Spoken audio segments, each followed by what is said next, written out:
This episode of the Therapy Unmasked podcast is brought to you by the Therapy Unmasked online courses. We currently have 3 subjects available. We have feeding, occupational therapy, as well as speech therapy, with physical therapy coming soon. These courses are taught by some of the best pediatric therapists out there, and they are teaching you the tactics that they use every day in their sessions. To find out if these courses will benefit you and your family, click the link in the description or show notes to find out more. So you don't want kids to be falling far behind and then staying behind their peers. Pediatric PT, we help them get that independence and navigating their environment and those gross motor skills so they can keep up with peers.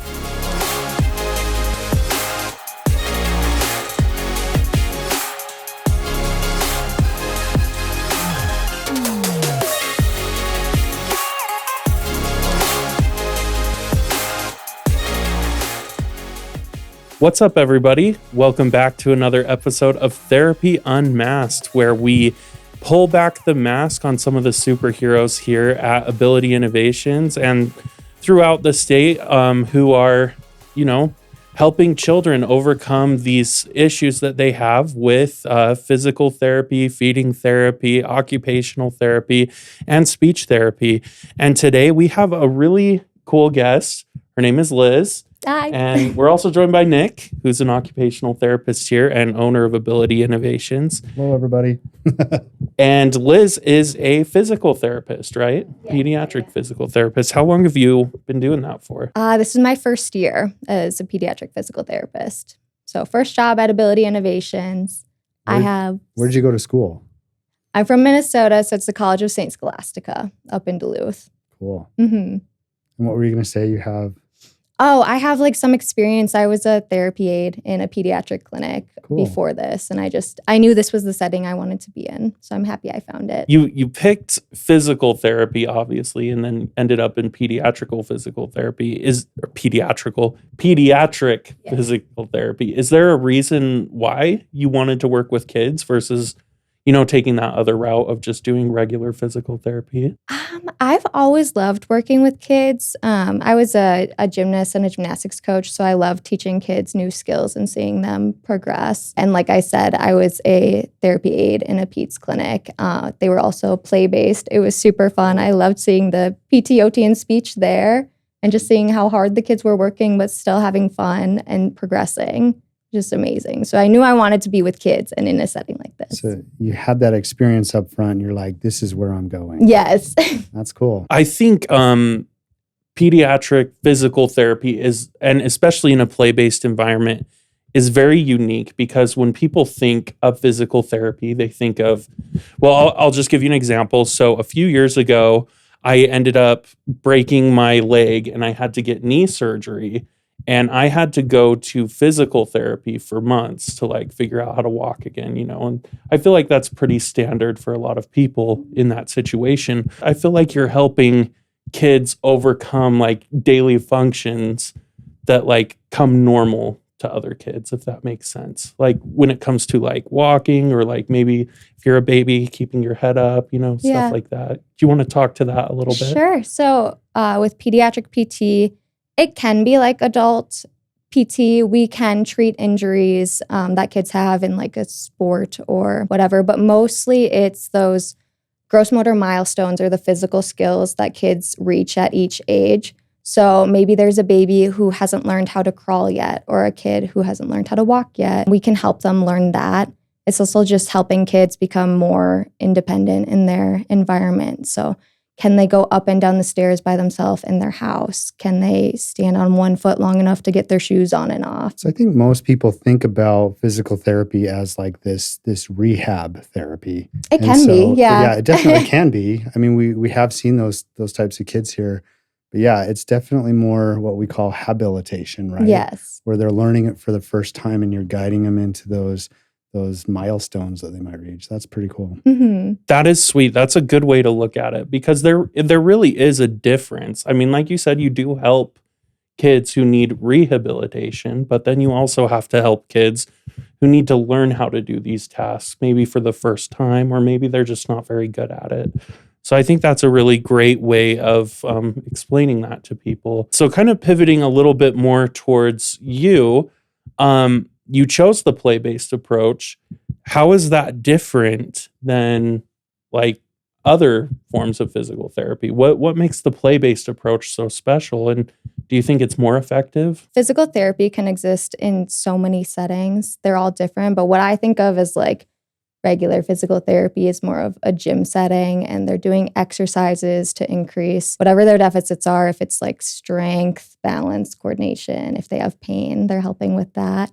And then play-based, I think works better with kids because play is their primary form of learning. And it's just increased motivation for them to participate in exercises. So we're working on all the same areas. It's just a way to motivate kids to do those exercises. Yeah, I've seen a lot of physical therapy stuff in the past where the kids don't like it because it's hard. A lot of times exercise is hard. And if they're in pain, even worse, right? Right. And so if you can do it through play, then they're motivated to do that and they want to do that. Right. So do they feel like they're actually exercising, or is it like disguised? I think it depends on the kid and what they like to do. Sometimes they can still feel like they're exercising because what they're doing is hard, but we find games that they enjoy, or we do a lot of imaginative play, like can you cross the bridge, which is the balance beam, or we do a lot of like animal walks, pretending to be different animals for strengthening and things like that, where so that you know that it's exercising. They're exercising. It's hard, but they're having fun doing it. Yeah, it's kind of an interesting way to do it. And I think that's really how kids learn best. Yeah, like I said, I think play is the primary form of learning for a child. So I think it's very motivational, and it's how they're going to like progress with whatever they need to here, whether that's strength, balance, coordination. When I've seen people do, like I've seen animal walks in like football camp or whatever. And, you know, those guys are working really hard. But tell us about like how you have to keep yourself active, because you have a very strenuous and active job. Yeah. I guess if you see someone running around the clinic, it's probably me. Probably you, yes.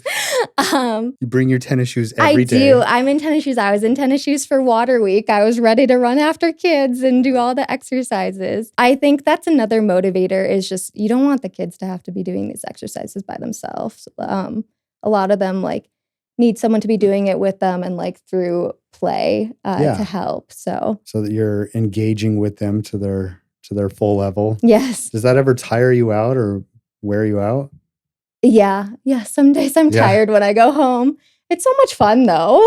Yeah. I mean, parents see us with like their kid, and then we times that by however many kids that we work with in a day. It could be 6, it could be 12. I mean, just depends on the day, right? But that can get really tiring after a day. Do you feel like you would recommend being a pediatric physical therapist like that to all of your other classmates? I love pediatric physical therapy. I think it takes like a special kind of person. Like you need to be interested in the setting and working with kids, being able to do the exercises and like participating with them. I think if you're passionate about working with kids and seeing their progress, meeting those milestones, it's a really good place to be. And tell us about some of the things that you've learned along the way so far. Like what kind of superhero powers have you gained as you've been doing this? The ability to adapt. Like during a therapy session.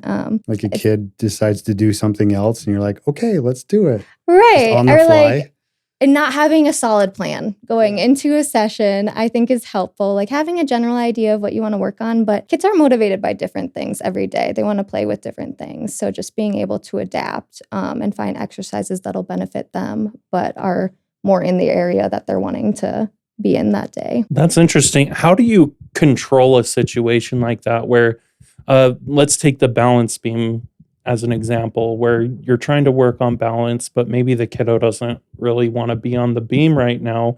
They want to go play with blocks or something. How would you make that help them like still get that balance exercise in, even though they don't want to do that task? Yeah, if we're talking specifically about the balance beam, like I said earlier, it can be a bridge to get the blocks to play with, or the floor is lava, you can't step on it, you're walking on a tightrope going across. I had one kid who we said the balance beam is the hallway, and we were walking down to get food from the kitchen, and then we would bring it back to eat. So just finding whatever they're motivated by. That's so you came up with that in 2 seconds. That's so cool. Like I would have had to think about, I'd be like, okay, you want to play with blocks? What do we need to do? Yeah. But we make that you were just relevant? like right there. That's so cool. Yeah. And I feel like that's very beneficial just to be able to like have an idea in so many different ways for whatever the kid wants to be able to do.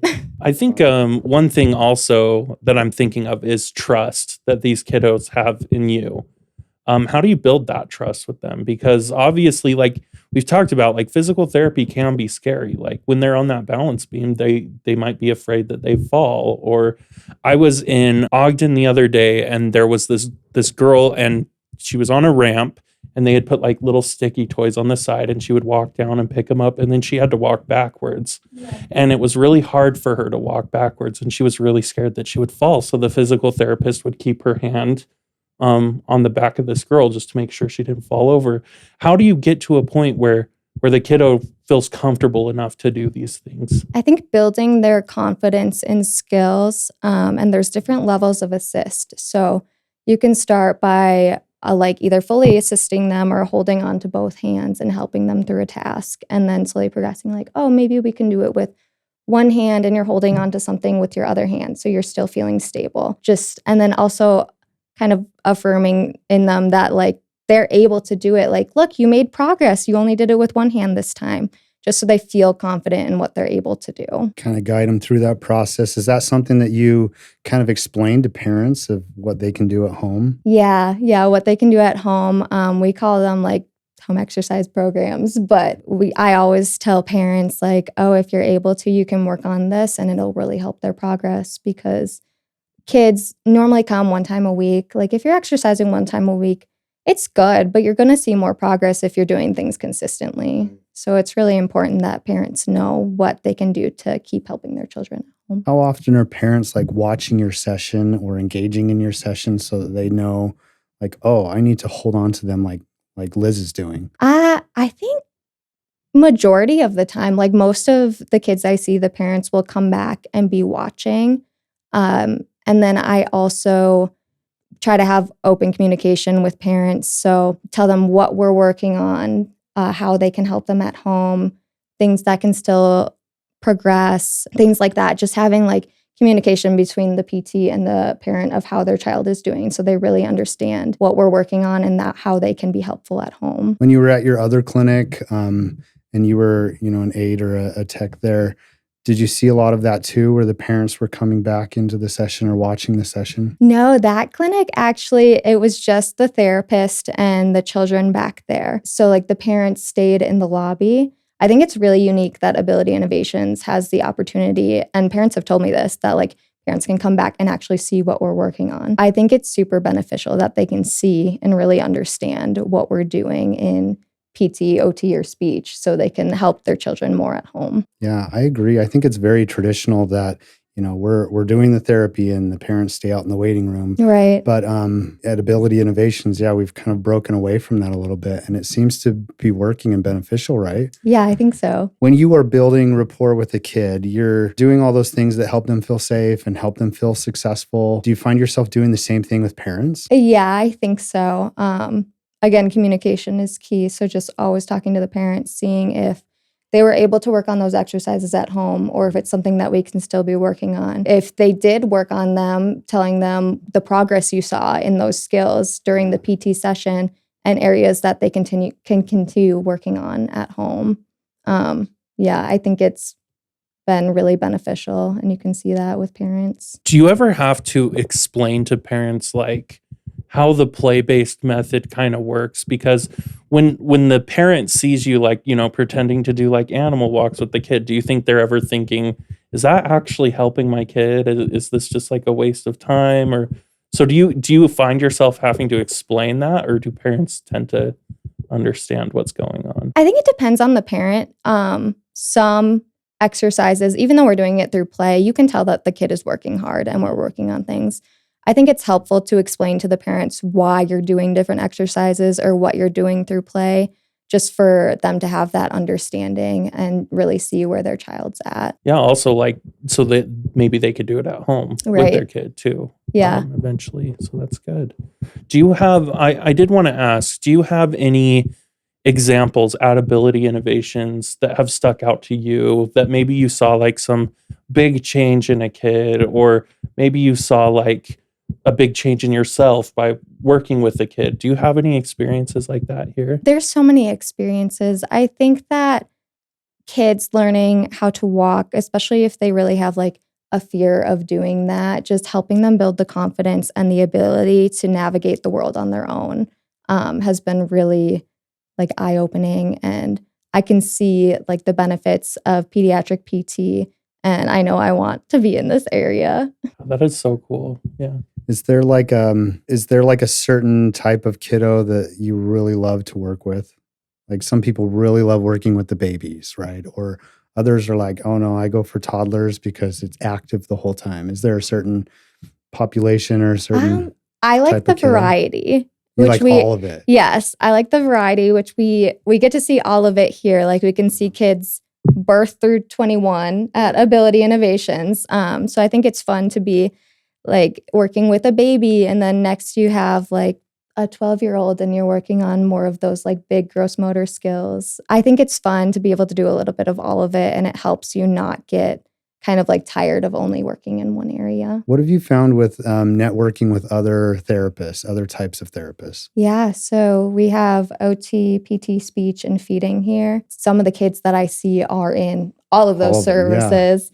And it's fun to see like what they're working on in other services and kind of incorporate what they're working on to really help the child and help them grow. Because same with PT, like if you're only doing it once a week, like it's not as beneficial. So if I know what OT is working on with a kid in terms of behaviors or other areas, and I can help them work on that when I'm seeing them as well, I think it's more helpful for the kid. So I love working with the other therapists here. So when it comes to pediatric physical therapy, there are some like very obvious cases, you know, where kiddos, like parents kind of understand like my child needs this service. But what would you say to parents who are maybe on the fence? Like maybe they think, oh, maybe my kiddo will just grow out of it, or they'll eventually learn to do this on their own. Or would you still recommend them coming in for a consultation, or what are your thoughts on that? I think absolutely for the consultation. And we can always check to see where the kid's at. We have formal assessments that see age-wise and skill-wise where the kid is at, and what areas can still progress. So if they're average or maybe just slightly below average, it's like they don't really need to be here right now. But if there's areas that they can work on, it is beneficial for them to come in for PT, maybe for just a short amount of time, and then they're at that age level in terms of the milestones that they should be able to have. Right. And I've heard this before, and you can correct me if I'm wrong, but if you can help resolve some of these issues when they're children, it makes their like teenage life as well as their adult life a lot easier, so they don't have to deal with those issues and resolve it. Would you agree with that? I agree. Like the milestones and the gross motor skills, they all come in a certain order. So you don't want kids to be falling far behind and then staying behind their peers. Pediatric PT, we help them get that independence and navigating their environment and those gross motor skills so they can keep up with peers. I think that's really important. And then they're able to do so and like not falling further behind other people their age. What would you say to parents when they ask about things like toe walking? I know that that's a big thing that we see with all different types of kids, right? Right. And I think a lot of parents ask, how do I know if this is something I should be concerned about, or if this is something that I should get a physical therapy evaluation for? So in general, the concern is if they're toe walking like greater than 75% of the day. You should come in and see what we can work on. If they are toe walking, their calf muscles can get really tight and it can be stuck in that position, so they don't have as much ankle mobility, which affects... Like they can't put their heels down. Yeah, they can't put their heels down because the muscle is so tight. So it can affect their balance or their walking and other skills just because they don't have that mobility. So we can work on like flexibility and strength with that so they're able to put their heels down. That's one way. There's other like sensory cases where maybe they just don't like the feeling of the ground, and we can help do exercises and incorporate like some sensory integration, which also has to do with OT, to help them get their heels down and be able to do all those skills. We would still do an assessment. We would see what their range of motion for their ankles. So if they don't have enough dorsiflexion, bringing their toes up, we can assess their strength if they're not able to get their toes up because this muscle in their shin is weak, which can affect like. So that's all part of the assessment. Yeah, it's part of the assessment. So just kind of explaining what you're doing during the assessment, I think, is really important, and what you're finding. If you're seeing those like sensory cases where like kids aren't able to keep their heels down, like encouraging some sensory integration at home to help them do that, and just like communication, telling them what we're working on in PT and how they can do the same thing at home. So parents would come in for like a consultation and then do kind of an evaluation with you. And then what do you usually recommend? Like it's weekly services, right? That they can work on all those things, plus what the parents do at home. And then, I mean, if a kid comes and they're 7 years old and maybe they started walking at like, I don't know, 2 or 3, right? They've been toe walking for a long time. How long does that usually take to resolve, like to help the kid put their heels down more? Is it a long process? It depends on the kid. Okay. Some kids, it's really just muscle tightness. We can stretch the muscle, strengthen the muscles like in their shin. And they're not here for as long. Some kids, we need to look into orthotics to help them keep their heel down and get that normal walking pattern. It really just depends on the kid, and we're just always telling parents like what we're seeing, what we can still work on, and like how we can go about that if we need to try something else. This might be kind of ignorant of me, so you can call me out if you think so, but is there ever a scenario where like a kid would have to be in physical therapy for years to like overcome something? Not necessarily. There's certain medical conditions that where there are gross motor delays correlated with the condition. So they might be in PT in order to get up to those milestones for their age, take a break, and then come back for a while just so they can like keep on track with peers. So there's some kids that you might be seeing like consistently. Like I've seen a kid that would come in and maybe their siblings all crawled at the appropriate time, but they're like 3 and 4 and still crawling. And physical therapy helps them like learn how to walk. And it started with walkers and things like that, but it took years to get to that point, right? And so, yeah, it really is like dependent on the kid and what they're doing. Every kid is different. What conditions that they have and how that disability or that illness like affects them, right? Mm-hmm. And I'm assuming the sooner they start, the better for them, right? The more progress they'll make. Yeah. Yes, early intervention is important, and that's the same thing we were talking about with like you don't want them to be falling even further behind their peers. So just starting early and then progressing as much as you can is really helpful. Yeah. Okay. So that's good advice for the parents then, to just say, even if you think your kid's going to grow out of something or something like that, it doesn't hurt to just have them be evaluated, right, to bring them in and just see where they're at, because you don't want them to fall further behind, because then it's harder for them in the future. Because milestones are like progressive, right? Yes. And so if they're not meeting one milestone, that might delay the ones that come after that, right? So then they're always behind. But if we can help them close that gap early, right? Right. They all build up on top of each other. So yeah, if they're already falling behind very early in life, you don't want it to fall even further behind where they can't get the other milestones. Well, physical therapy is so needed. And it's amazing to see what you do. What is your favorite part about physical therapy? I think seeing the kids' progress is my favorite part. Like knowing how hard they're working, and seeing a kid walk for the first time is amazing. Like, and knowing that I help them do that. Such a big milestone. Yeah, it is. And do you ever like share that with the parents? Like, look, they're doing it. Yeah, I do. Like be as excited as I am. Oh, that's my son or my daughter. That's so cool. What a joy. Yeah, it's so much fun. I love seeing the kids progress while they're here. Cool. That's awesome. Well, we'll wrap up in a little bit. I have one question for you, though. When it comes to play-based therapy, a lot of the therapists here use toys. Do you have like a favorite go-to toy that you use with kids in physical therapy? It depends on the kid, whatever they're interested in. I think one of my favorite is the stomp rockets because you can do so much with them. You can jump on them. You can stand on one foot and then stomp on them. You can get it with like your hands and knees in like crawling position. I think there's just so many skills you can do with that toy. With just one toy. Yeah. I don't think I'm using that toy enough with kids. No. Like, I don't know if I've ever had kids doing it with their hands. That's cool. Mm-hmm. Yeah, Huh. you can do that. You can learn do a lot. a glute bridge and then come down on it. Okay. Awesome. So you would say that's probably your go-to is the stomp It's one of rocket. my favorites. Your favorite, yeah. I guess. Yeah. Mhm. Well, cool. Well, Liz, thank you so much for coming on today. We really appreciate it. We'll go ahead and wrap up today's episode of Therapy Unmasked. If you have any questions or comments or concerns that you would like to bring to us, feel free to reach out to us on Instagram at Therapy Unmasked. Also, check out our website, Therapy-Unmasked. I'll put it on the screen for you. We are now offering courses that you can purchase.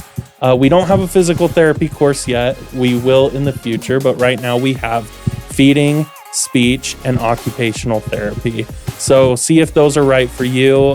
They're just good activities for you to do with your kiddos at home, to give you the support you need as parents at home as well. We also are on YouTube, and you can find this podcast wherever you listen to podcasts. Just search Therapy Unmasked. But again, special thanks to Liz for coming on. We're also very grateful for Nick for joining us too.